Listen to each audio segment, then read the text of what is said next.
Hello and welcome to Ferrari Racing. In this program we take you behind the scenes in the Ferrari Formula One camp to look at how the team is preparing to fight back in the middle of a difficult season. The Ferrari 360 European Challenge heads to Belgium and the changeable conditions of the legendary Spa circuit. The roar of classic metal from yesteryear also echoes around the Belgian hills with the Ferrari Maserati Historic Challenge. And we also take you to the real home of Ferrari, Italy, for the latest rounds of the Italian 360 Championship in Vallelunga and Monza.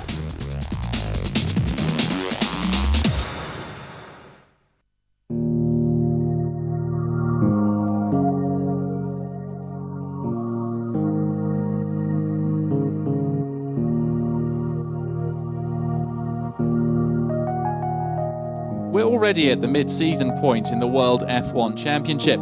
An extremely difficult season for Ferrari, who have to be satisfied with only one victory, virtually by default taken at the USA GP. The Scuderia does not, however, have the intention of throwing in its hand or slackening its effort. To the contrary, the test drivers Luca Badoer and Marc Genet, as well as the two racers, are keeping the bitumen of the Fiorano and Mugello test tracks hot. All the fine-tuning is permanently optimized with a view to coming races, and new parts are also permanently tested and validated if they appear interesting from the performance point of view. But a big part of the work also relates to the tyres. Dozens of profiles and rubber compounds are tested over and over. With this characteristic, we can't always wait for it to rain. In the past, we watered the track with trucks. In later years, we developed a system of automatic watering on the track.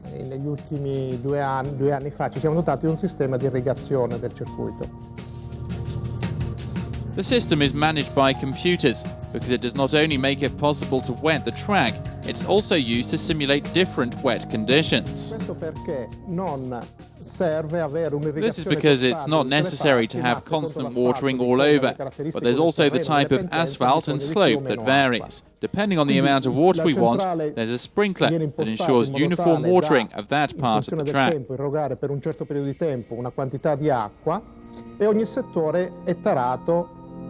Con dei tempi diversi in modo tale da avere uniformità del livello di acqua.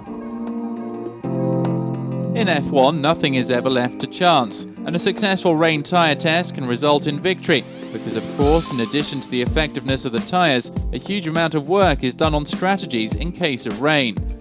But while the Scuderia works ceaselessly on the F2005, for some time now already, a unit of engineers and technicians have been working hard on next season's car, and of course, the future engine. We're preparing for a new engine for the 2006 season. We're working on two fronts, development of a V10 for 2005 and at the same time on a 2.4-litre V8 for 2006. The engines here are in their initial stages, both in design and development. We're working with our colleagues from the chassis department, looking into the development of the car for next year. Stiamo definendo con gli amici telaisti al solito con forte integrazione quelli che saranno I criteri di sviluppo della vettura per l'anno prossimo. Well, even if the world titles now seem difficult to reach this year, at Ferrari work is being done in all fields, so that the beginning of the 2006 season won't be a repeat of this year.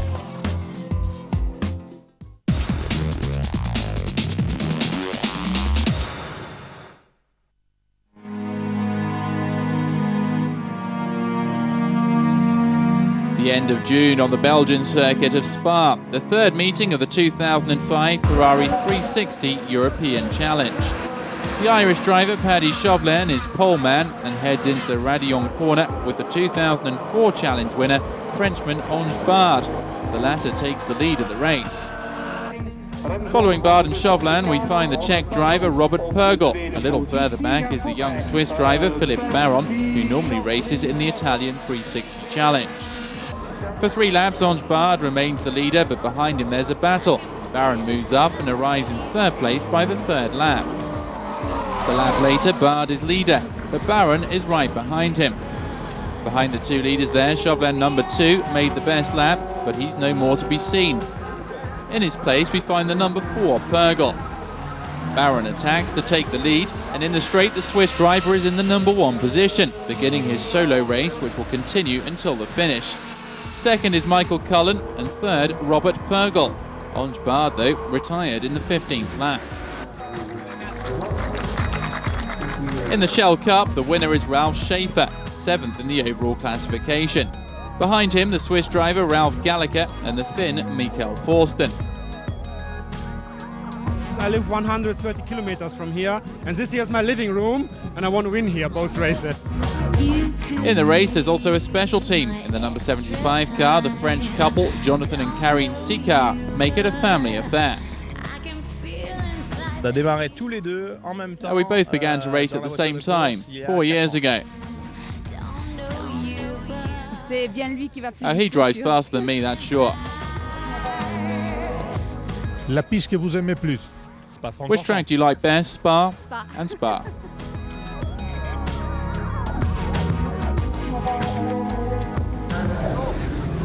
Race 2 is a return match for the rivals of Baron, who starts in the second row behind Bard, in the first row alongside Chauvelin on pole. The Frenchman attacks quickly and goes into the lead as they head into the Radillon. Second is Chauvelin and third Baron.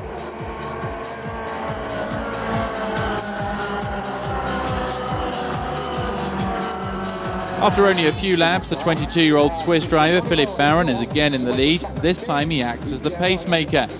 Behind in the chicane, the Dutch driver Nick Hommerson overtakes Bard, but it's clear that the battle will be long. The following group passes in single file through the legendary Radillon. After 3 laps with the safety car on the track, Philippe Baron is still leading. Second is Machiels, third Purgel.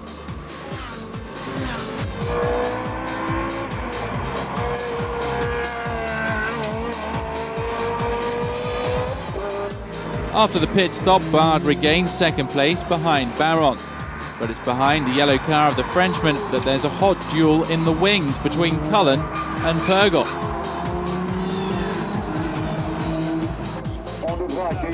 The fight reaches its climax in the chicane, with both drivers resolute not to let anything go to their rival. The checkered flag falls for Baron, winner with a 9.8 seconds lead on Bard, 11.8 over Purgel. Perfect race.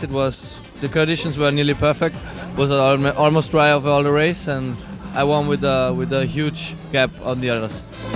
On the podium of the Shell Cup, the winner is the German Freddie Kramer, in front of Peter Sowerby and Mikael Forsten. Incredible race. It was rainy, we had slicks, this was wet, it was dry, but the race was very, very hard, and you must think about the race, and you must be slowly and win the race. From the podium, it's almost possible to see the next race, not far away, 10th of July at the Hungaroring.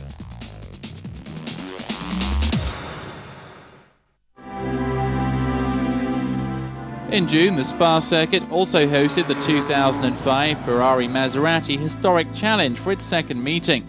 The old Alfa Romeo P3 was one of the single-seaters present, together with the Maserati 250F and the Ferrari 256 of 1960. On the grid, the German driver Thomas Pschur in Maserati number 27 is on the front line, ready to start. After the flying start, it's in effect Pschur who managed to retain the leading position. The position's clear, with Tony Smith in the Ferrari in second place. Third is Matt Grist in the Alfa Romeo. There's also another Maserati 250F. It's a little different because it was built in 1954.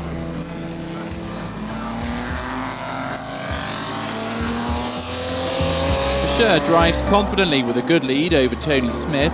Behind the leading duo, the German driver Stefan Scholweck with his Maserati 6CM from 1937 shows a good feeling for the track. In fourth, it's the German Heuberger in a Maserati 250F. Surprises are not over. On the 6th lap, the Ferrari number 23 sends out a smoke signal. This means that for Pschur in the Maserati 27, it's victory. Second, another German, Scholweck. Third, Peter Heuberger in Maserati 22. Before mounting the podium, compliments in German for the winner Pschur and second place Scholweck. Tired but happy is third-place man, Swiss driver I think Heuberger. it's important that they will be driven because people cannot now in the museum see how they sound. The sound is great. They also are very quick. Some of them are as quick as a modern Porsche, so it's really surprising how good they are.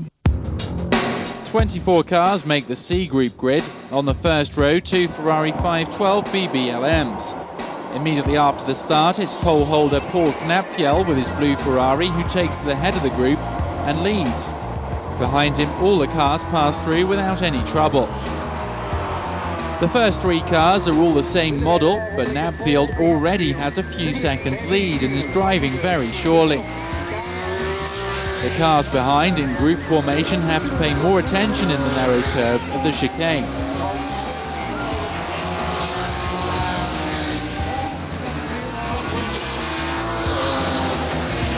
To close the wonderful show, there's the classic 250 GTO. Leading the race, still number 113, in front of Arnold Meyer, who's under attack by the Italian Massimo Sordi in Ferrari 115, and who made the best lap.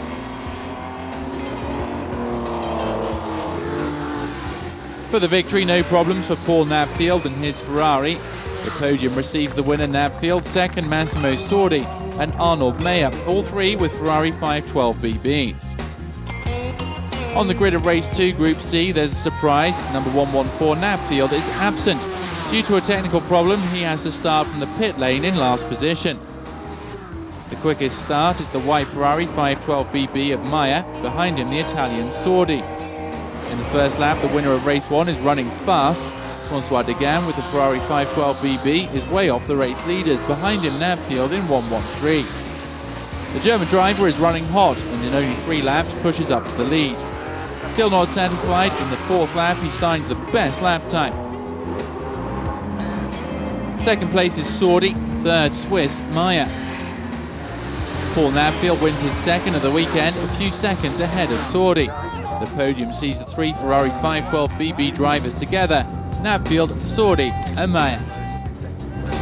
The secret, to go as fast as I can, that's all.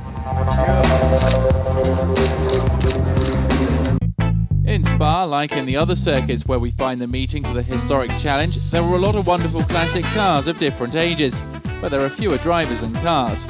No mystery, many drivers like to go to the challenge with 2 cars and race in 2 categories, of course to try different feelings. One of them is Peter Heuberger. The pleasure is not much different. The pleasure comes from the battle.